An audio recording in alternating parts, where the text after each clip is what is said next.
نوعی چی تکلیف داشته؟ نه پارتم. من برادرم آیفون 15 پرو مکس خریده کنه. بسم الله الرحمن الرحیم. سویت تیتان.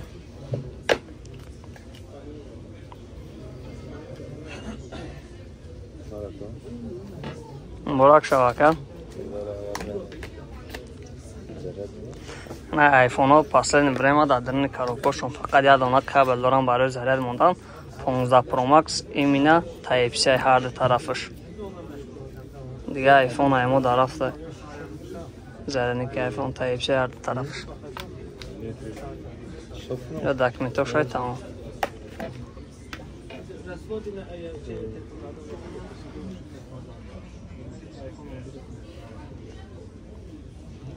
فرقی داره نکه؟ نه در نظرم غلط شاید همین صبح